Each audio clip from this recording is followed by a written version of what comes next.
கிறிஸ்து இயேசுக்குள் மிகவும் அன்பாய் அழைக்கப்பட்ட அன்புக்குரிய சகோதர சகோதரிகளே, உங்கள் யாருக்கும் நம்முடைய ஆண்டவராக இயேசு கிறிஸ்து நாமத்தினாலே அன்பின் வாழ்த்துக்களை தெரிவித்துக் கொள்கிறோம்.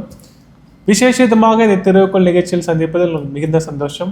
நாம் கடந்த சில வாரங்களாக நம் ஆண்டவராக இயேசு கிறிஸ்துவனுடைய அந்த உயிர்த்தெழுதல் மேன்மையை குறித்தும், அதைத் தொடர்ந்து ஆண்டவராக இயேசு கிறிஸ்துவின் அந்த மீட்கும் பொருளை குறித்து நாம் தியானித்தோம்.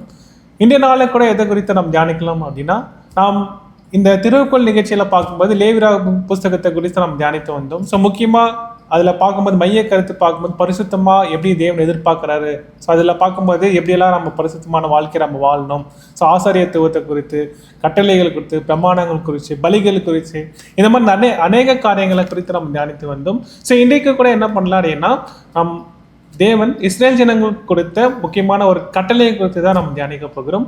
வாங்க நிகழ்ச்சிக்குள்ளே நம்ம போகலாம்.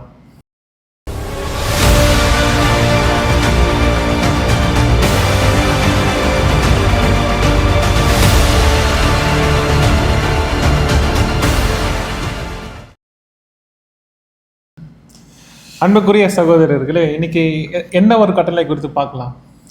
பார்த்தீங்கன்னா, இப்போது பிரதர் லேவியராகமத்தில் நீங்கள் சொன்ன மாதிரி நிறைய பலிகளை குறித்து இஸ்ரேல் ஜனங்கள் கானான் தேசத்துக்குள்ளே போகும்போது என்னென்ன மாதிரிலாம் ஒழுங்குமுறைகளை அவங்க கடைப்பிடிக்கணும் அப்படின்றதெல்லாம் தேவன் என்ன பண்ணியிருக்காருன்னா நிறைய காரியங்களை சொல்லியிருக்காரு.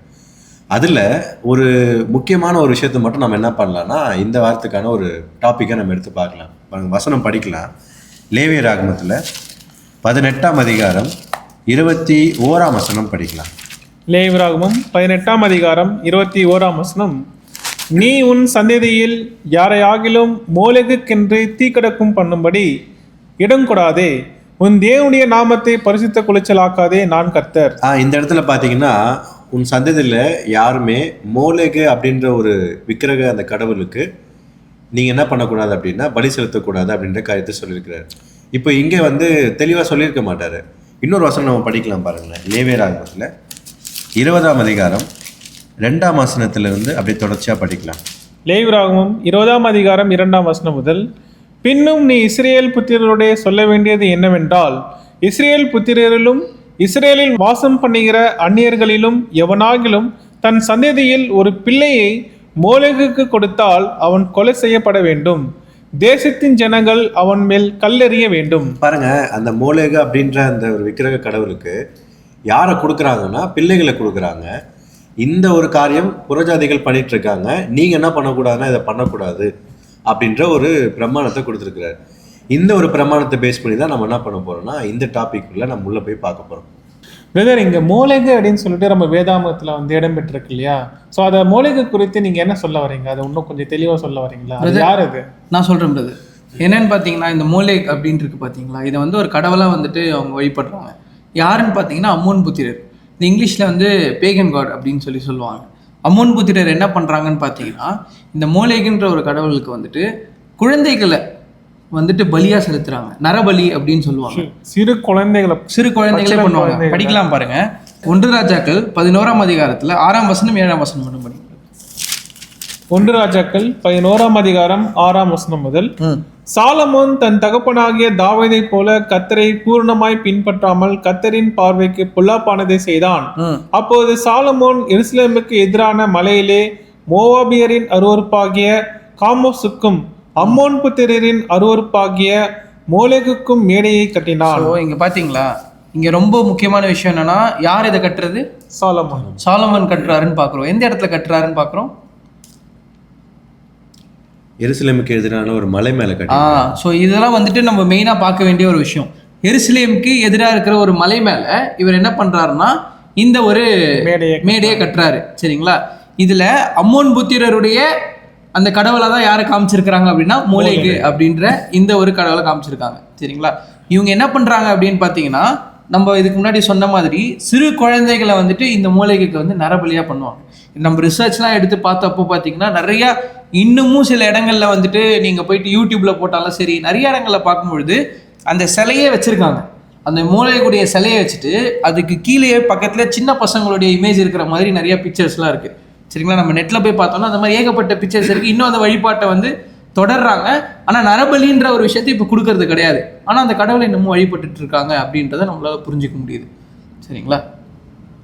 பிரதர் இப்போ நீங்க சொல்லியிருக்கீங்க அந்நிய கடவுளுக்கு வந்து அவங்க வந்து குழந்தைகளை வந்து பலியாக கொடுக்குறாங்கன்ற மாதிரி. ஸோ இப்போ இங்க பிரமாணமாவே நம்முடைய தேவன் வந்து கொடுத்துருக்காரு இந்த மாதிரி பலி செலுத்தாதீங்க அப்படின்னு சொல்லிட்டு. So அப்படி சொல்லியும் இந்த கட்டளைகளை மீறி இஸ்ரேல் ஜனங்கள் பண்ணாங்களா? அந்த மாதிரி வேதாகமத்துல ரெக்கார்டு இருக்குங்களா?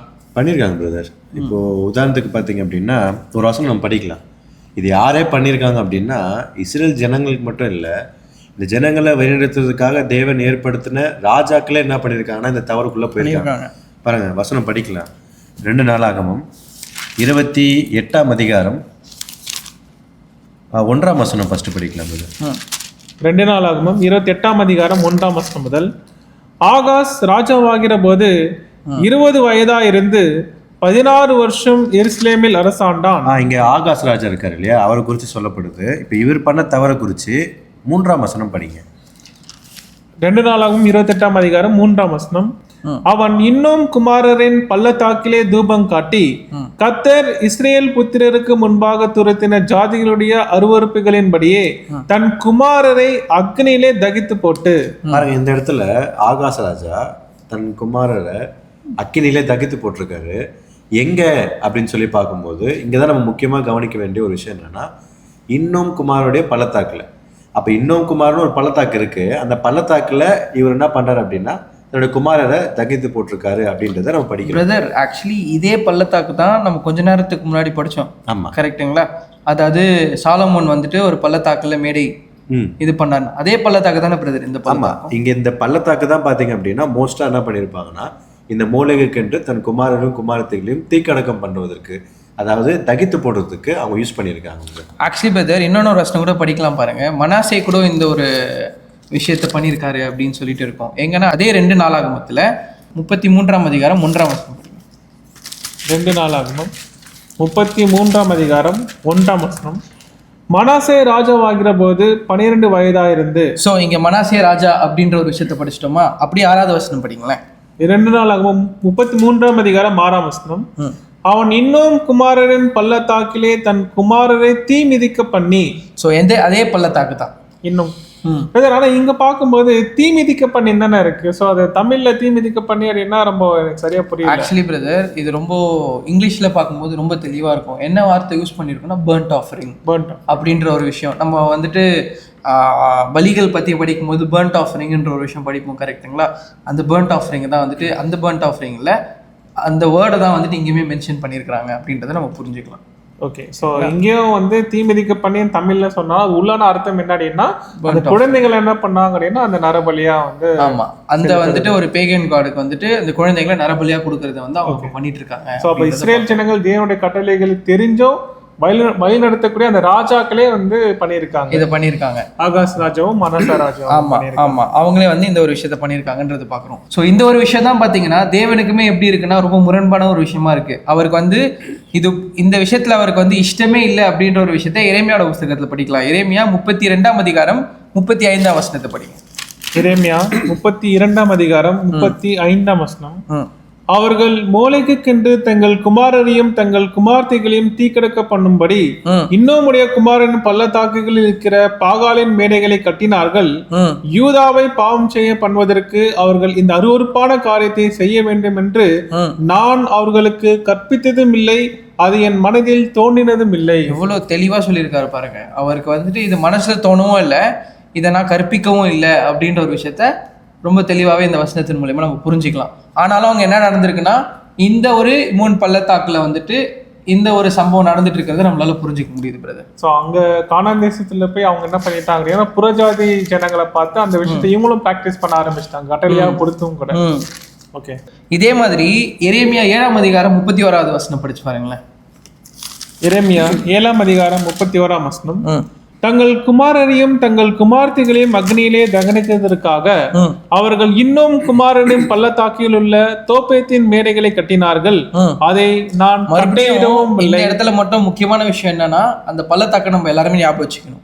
எந்த ஒரு பள்ளத்தாக்குனா இன்னும் குமாரனின் பள்ளத்தாக்கு. இதுதான் வந்துட்டு எல்லா இடத்துலயுமே நம்ம பார்த்துட்டு வந்துட்டு இருக்கோம். கரெக்டா? ஏன்னா இதை பேஸ் பண்ணி இதோடைய கணக்குலயே நம்ம என்ன பார்க்க போறோம்னா இன்னும் ஒரு பெரிய சத்தியத்தை பார்க்க போறோம். படிங்க பிரதர். அதை நான் கட்டளையிடவும் இல்லை, அதை என் மனதில் தோன்றவும் இல்லை. ஸோ ரொம்ப தெளிவாகவே எங்கள் தேவன் என்ன சொல்லிட்டாருன்னா நான் கட்டளையும் இடலை, எனக்கு இது என் மனசுல தோணவும் இல்லை, ஆனா இந்த ஒரு விஷயத்த அவங்க பண்ணிட்டு இருக்கிறாங்க இந்த ஒரு பள்ளத்தாக்குல அப்படின்றத அங்க அவர் தெரிவிக்கிறாரு. சரிங்களா? ஸோ பிரதர் இப்போ சொன்ன மாதிரியே பார்த்தீங்கன்னா படித்த வசனங்களில் தொடர்ச்சியாக அந்த இன்னும் குமார் பள்ளத்தாக்குன்னு சொல்லி ரிப்பீட்டடாக வந்துச்சு. இப்போ நம்ம என்ன பண்ணலாம்னா அதை குறித்து கொஞ்ச நேரம் பார்க்கலாம்.